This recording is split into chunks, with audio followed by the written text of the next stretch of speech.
Caligrafía del espanto. «Llegamos, patrón. Aquí es el terreno», dijo el chofer de la constructora poco antes de estacionar frente al muro blanco que, reflejando el sol de lleno, centellea y casi ciega. Incoherente usar la palabra terreno, pienso.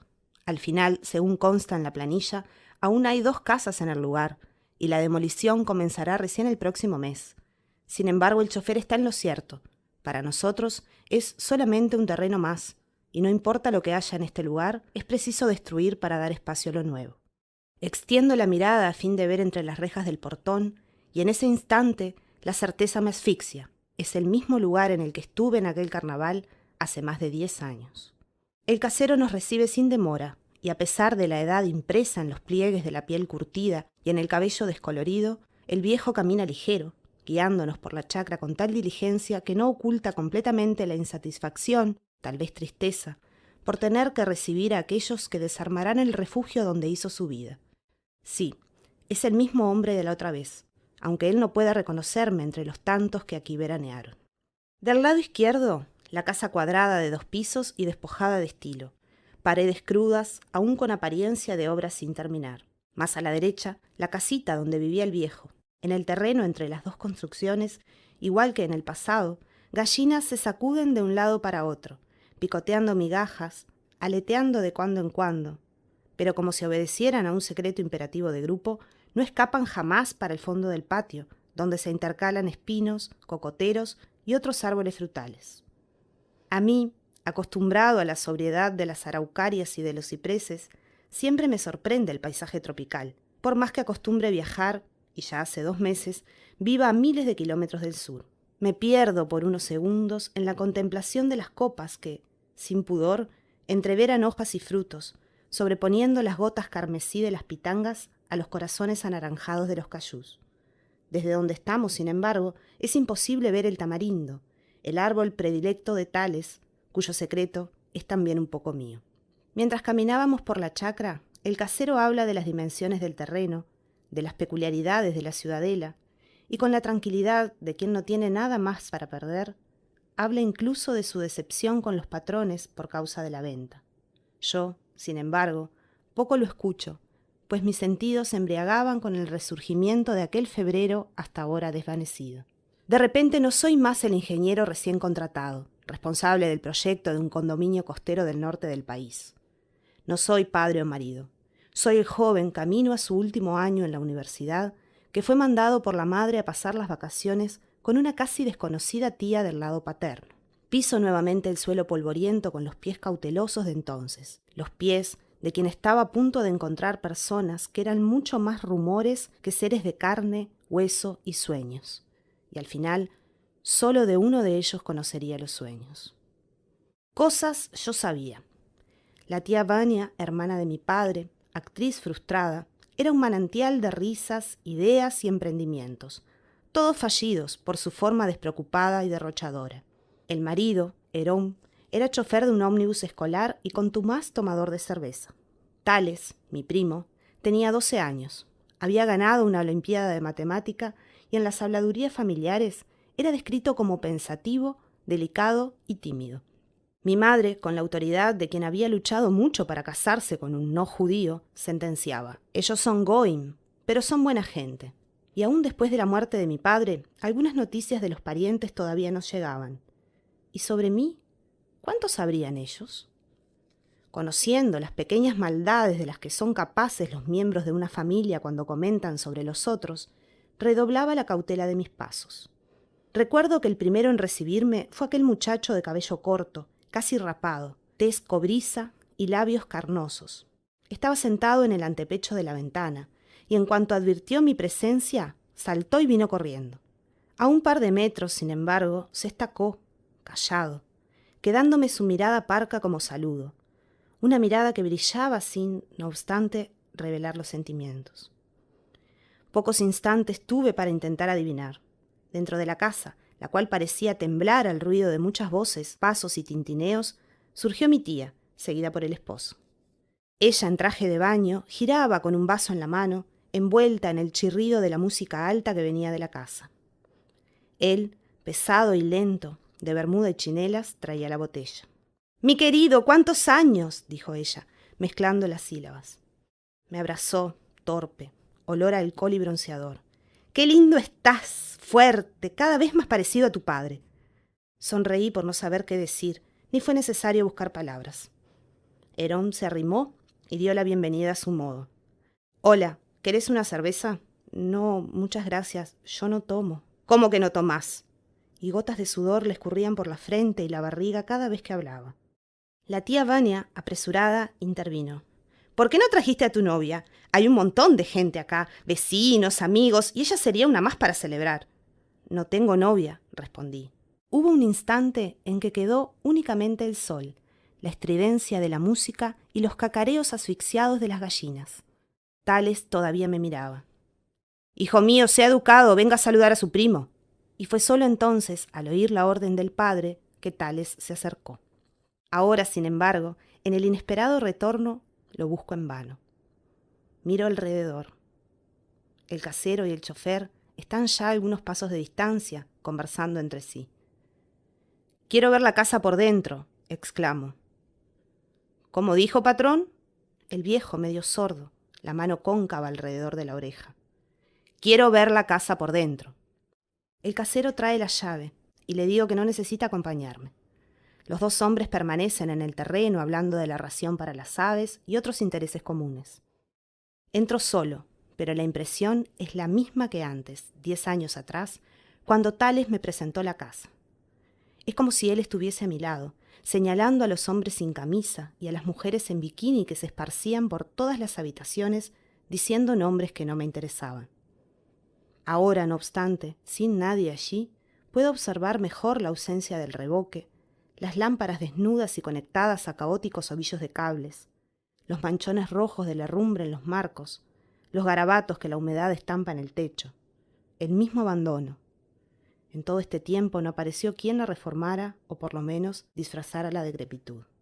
«Me parece que no te gustó». Fue esa la primera cosa personal que Tales me dijo. Estábamos en la pieza más grande de la casa, donde maletas, colchonetas y casilleros de cerveza disputaban el espacio. Dejé la mochila en un rincón y respondí que no me sentía a gusto en ambientes nuevos y que poco iba a la playa. «Tal vez yo sea flojo», completé. Y él: «Tampoco me gusta mucho, pero todos se divierten, aunque sea todo medio improvisado». Paramos junto a la ventana, la misma donde yo me detenía ahora, solitario. Y él dijo: «Enseguida se nota que no sos de acá, que no te gusta la playa, andando así de championes y pantalones con este calor. ¿No querés cambiarte?» «Gracias, estoy bien». Aunque hablara bajo, casi como si tuviese vergüenza, él me parecía mucho menos introvertido de lo que yo había imaginado. Señaló los árboles allá afuera y me llamó. «Vení, te quiero mostrar una cosa». A la salida nos topamos con la tía Vania. «Dentro de poco anochece, muchachos, y todos vamos a la fariñada». Entró tambaleándose a la casa, chasqueando la lengua como si cantara. Durante nuestra andanza por la chacra, Tales me explicó cómo funcionaba. La gente se reunía en la plaza del pueblo, la misma donde el ómnibus me había dejado, y armados de bombitas de agua, serpentinas y bolsitas de sémola, festejaban la ausencia de reglas con el beneplácito del carnaval. Cuanto más sucio saliera, mejor. «¿Vamos?» «Me parece que no», respondí. «Esa no es bien la idea que tengo de diversión». Él sonrió y vi que la boca del muchacho, graciosa estando callada, no lo era menos cuando reía. «Estudiás ingeniería, ¿no?» «Sí. Quería estudiar matemática, pero terminé en ingeniería». «¿Por qué?» Tales no se contentaba con respuestas por la mitad.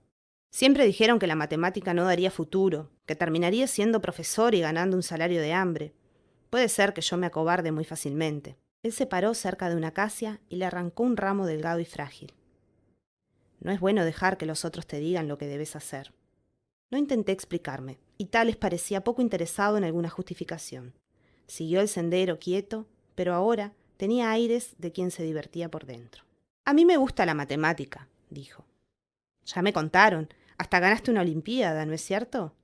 «Algo sin importancia», lanzó él espiándome por sobre el hombro con ojos de pequeño moro, semillas de dátil, ojos de muchacho que sueña, que adivina, que indaga. «¿Sabés que tenés nombre de un matemático griego?» «Sí, el del teorema de los conjuntos de rectas». «Exacto. Dicen también que él fue el primer filósofo de verdad, porque tenía la teoría de que el agua era el origen de todas las cosas». Tales soltó una carcajada. ¡Qué idea loca! Puede ser, le concedí. En realidad lo que importa es que él logró decir algo sobre la naturaleza sin apelar a las divinidades o fábulas, y defendía un principio único por detrás del universo. Vinculó ese principio con el agua, pero eso es casi un detalle. Pensando así hasta tiene sentido. ¿Y tu nombre de dónde viene? Es por el nombre de un profeta israelita, que además vivió en la misma época que Tales. Él fue a hablar de Dios a los asirios. Los asirios no eran los que empalaban, crucificaban y desollaban a los otros y después hacían pirámides con sus cráneos. Sos astuto, confirmé. Encontramos una especie de claro.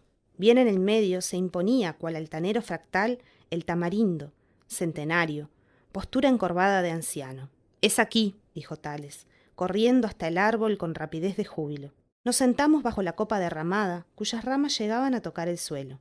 ¿Qué me querías mostrar? Pregunté. Calma. Tenemos que esperar que el sol comience a bajar, la hora en que el viento da la vuelta encima del mar. En algunos minutos la luz besaba la tierra de forma más bien oblicua y vacilante. Fue cuando una leve brisa emanando olor a sal y algas se instaló, suspiró y en bramidos constantes ganó la fuerza necesaria para tocar las ramas del tamarindo, cuyas puntas comenzaron a recorrer el suelo rayando la arena. Ese es mi árbol favorito, dijo Tales, porque tiene un secreto. Ese árbol sabe escribir. Solté alguna interjección de desconfianza y él reafirmó. Es la pura verdad. Mirá con atención. Está dibujando una jota. De hecho, una de las ramas, animada por el viento sinuoso, trazó un semicírculo en la tierra y después, empujada por una racha más enérgica, siguió tangencialmente por casi 2 metros, trazando un fragmento de recta. ¿Viste? Exultaba el muchacho. ¡Es una jota! En una coreografía improbable, las ramas se sacudían en el suelo borrando la letra recién escrita a tiempo para bosquejar otra. Acompañé, con ojos ávidos, la circunvalación que traía a la luz el nuevo símbolo, intentando preverlo. Sí, creo que lo percibo. Ahora parece un 8 acostado. ¿Será el infinito? Tales me miró fijamente, serio, y el titileo tristón de la tarde que moría le daba una expresión más acentuada, casi femenina, casi pueril. No, no es. De aquí de donde estoy parece ser más una E tironiana. El aire se revolvió alrededor de nosotros, silbando medias palabras, y 2 ramas arañaron el piso en perpendiculares. ¡Una T! Gritamos juntos. Y reímos. De repente todo el árbol se convulsionó al viento, doblando sus toneladas de leña y savia para entregar más y más ramajes a la urgencia de la escritura, su caligrafía del espanto. Los nuevos signos, casi ilegibles por la poca iluminación, eran muchos, diversos, confusos. Tales se rascó la cabeza. No estoy entendiendo nada. En un destello comprendí. Está hablando conmigo. Son letras hebraicas. Yud, Resh, Aleph. ¿Y qué quiere decir? Restaba apenas la voz temblorosa de Tales, pues la noche consumada le robaba el semblante. Selé y Are, pero no me acuerdo lo que significa. Comenzó un alboroto cerca de la casa. La gente va para la plaza, susurró el muchacho. ¿Venís conmigo? Nos levantamos de un salto y respondí que prefería quedarme. No, vení conmigo, sin vos no va a tener gracia. Por favor. En ese momento escuchamos la ronquera etílica de Herón llamando a su hijo. Cuando ya habíamos corrido la mitad del camino de vuelta, nos topamos con él, acompañado por el casero. Cargaban linternas. Un rayo de luz me dio directo en la cara, y allí quedó. Apreté los ojos. ¿Por dónde andaban? Era el habla rasposa de Herón, exasperada por la inestabilidad del propio genio, por la bebida y por algo más. Tales arriesgó algunas palabras, pero fue interrumpido por el casero. Yo avisé que habían venido para estos lados. La claridad finalmente se despegó de mi rostro. Erguí los párpados lentamente y constaté que el foco bajaba por mi pecho, por el vientre, yendo a detenerse bien abajo de la cintura. Vamos a la plaza, caminá. No quiero ir, papá. No pregunté si querías, vamos. Desde donde estábamos ya era posible ver la casa irradiar, a través de las ventanas, una luminiscencia anaranjada por todo el patio y sobre la camioneta estacionada al lado. El muchacho se volvió hacia mí, pero no pude divisar sus ojos. Los imaginé suplicantes. Tu tía está llamando, vayan, me voy a quedar aquí. El vehículo prendió las luces y pude contar por lo menos 8 personas apiñadas en la cacharra. Una de ellas saltaba y sacudía los brazos soltando grititos. Era la tía Vania, poniendo a rigurosa prueba los amortiguadores del sistema de suspensión. Un segundo antes que Herón agarrara a Tales del brazo y lo arrastrara lejos, me pareció haber oído un «por favor» con efluvio de plegaria. Y era para mí. Cuando llegué al terreno, el polvo levantado por la camioneta en su arranque todavía alborotaba las gallinas. Lentamente se instaló una quietud sin medida, como si mi pecho no se afligiera, como si no fuera carnaval. Atravesé el portón y seguí por el camino, guiado por el impulso y por las chispas de los fuegos artificiales casi enmudecidos por la distancia. La vegetación retorcida a lo largo de la carretera tenía un aspecto inquisidor, y yo temía que me pudieran leer los pensamientos, descubriendo que Tales y yo nos reconocíamos mutuamente, que a uno le era concedido revisitar el pasado mientras que al otro se le mostraba un recorte del futuro, porque la perfidia de los comentarios familiares, en vez de alimentar desconfianza o desprecio, apenas inflamaba nuestra curiosidad y un deseo de comunión. En aproximadamente media hora estaba en el centro de la ciudad. Puestos de comida y pequeños comercios de ropa y artesanías adornaban la calle larga. La gente estallaba petardos, subía y bajaba por la vía sacudiendo matracas. En medio de la confusión, unos pocos coches ya eran suficientes para un congestionamiento. Las motos, sin embargo, nunca paraban, acelerando, bocinando, siempre un hombre y una mujer arriba. Los callejones volcaban gente en la plaza incesantemente. De allí, en estruendos, se esparcía una canción indecisa entre los ritmos electrónicos y el frevo, y las ondas sonoras revolvían el polvo blanco que todo abarcaba y cuya densidad permitía adivinar solamente los contornos de la pequeña iglesia al fondo. Ya no podía llegar más cerca si no quería ensuciarme, y todo lo que veía era un baile mal ensayado de centenas de seres que parecían fantasmas. Algunos, cubiertos de harina de pies a cabeza, se desprendían de la multitud y rumbeaban hacia las calles laterales. Alejado como estaba, era casi imposible distinguir a alguien entre tantas personas desvanecidas en aquella unánime albura. Me aprontaba para retornar a la chacra cuando, en un golpe de serendipia, me topé con Tales sentado en el borde de la acera, los codos clavados en las rodillas, la cabeza baja, los dedos trancados atrás de la nuca. Cuando lo llamé, dejó pender los brazos a lo largo del cuerpo y me escrutó con las pupilas ávidas, como si las lágrimas obliterasen un tanto de la sed. «¿Qué estás haciendo ahí? ¿Por qué no estás divirtiéndote?», pregunté. Mi primo lloraba en silencio. Propuse sentarme a su lado y solo entonces habló. «Andate, a ellos no les va a gustar verme hablando contigo». Las palabras que me repelían conflictuaban con lo que había encriptado en su mirada. Tales estaba aprisionado en tristeza y temor, y el veneno que le habían instilado hablaba por él. «Por favor, andate». Mientras me alejaba, vi al muchacho encogerse por completo, como si la fiesta, la música, el aroma de mar y la no pertenencia pesasen mundos. Volví a la casa, agarré la mochila, pedí al casero instrucciones sobre cómo tomar el ómnibus a la capital y partí sin pensar en nada más. Con el dinero que traje pude quedarme una semana en la capital. Visité puntos turísticos, me aventuré en discotecas y bares. Cuando menos lo esperaba, me encontraba pensando en Tales. Evité llamar a mi madre. Hablamos solo una vez, cuando me vi obligado a atender el teléfono después de rechazar 5 llamadas. Para mi sorpresa, ella creía que todavía estaba con mis tíos. La tía Vania no la había llamado. El día marcado volví al sur. Las noticias sobre los parientes escasearon y así se pasaron años. El chofer de la empresa me llama, señalando el reloj en su muñeca, despertándome al presente. «Patrón, tenemos que irnos. Debemos devolver el auto en la compañía antes de terminar el turno, y todavía queda tiempo de ruta hasta la capital». Impetuosamente ordeno. «Vaya solo, me quedaré aquí, y después me las arreglo para conseguir transporte». Él aún insiste para que volvamos de inmediato, pero permanezco irreductible. Necesito rever el tamarindo. En el momento preciso, el momento en el que el sol huye y el viento da la vuelta encima del mar. Enseguida que el auto parte, salgo de la casa y me dirijo al casero. «Sé que hay un tamarindo muy grande y antiguo aquí, bien al medio del terreno. Voy a darle una ojeada». El viejo se ofrece para mostrarme el camino. Yo, sin embargo, me niego, explicando que sé el trayecto, y lo dejo atrás, atónito, cercado por las gallinas.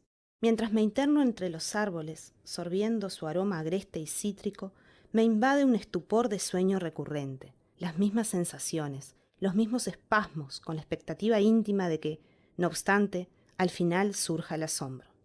Sin embargo, la esperada imagen del secular tamarindo amortajado por el crepúsculo basta para hacer eclosionar en mí admiración y reverencia.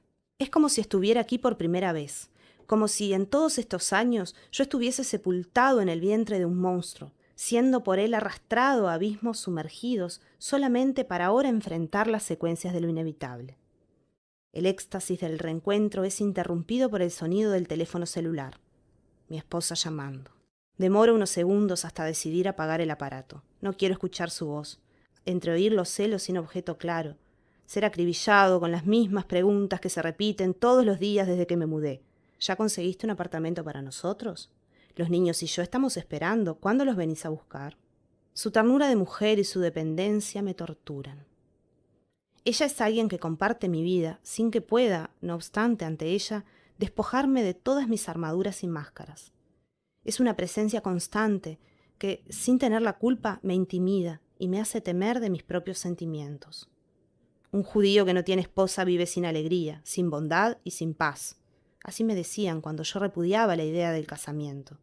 Así aconsejaban los mismos que me desestimulaban a dedicar mis años sobre la tierra al laberinto de los números, a la extravagancia de ciertas geometrías, las hipótesis y conjeturas carentes de demostración.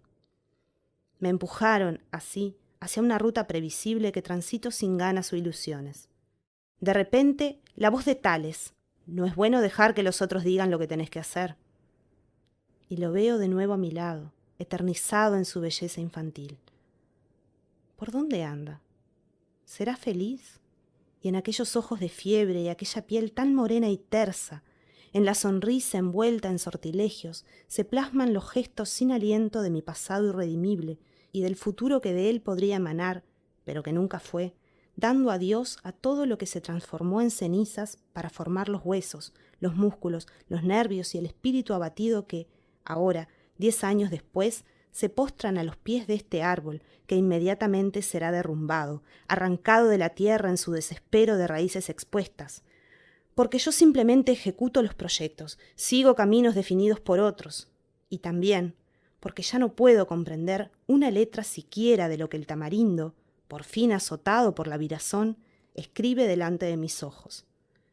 Tal vez una despedida, un pedido de misericordia, una imprecación llena de odio. Pero no entiendo. Son garabatos incoherentes, jeroglíficos lanzados al azar que, no obstante, guardan el aspecto de algo un día conocido. Algo en mí se perdió y ya no sé leer.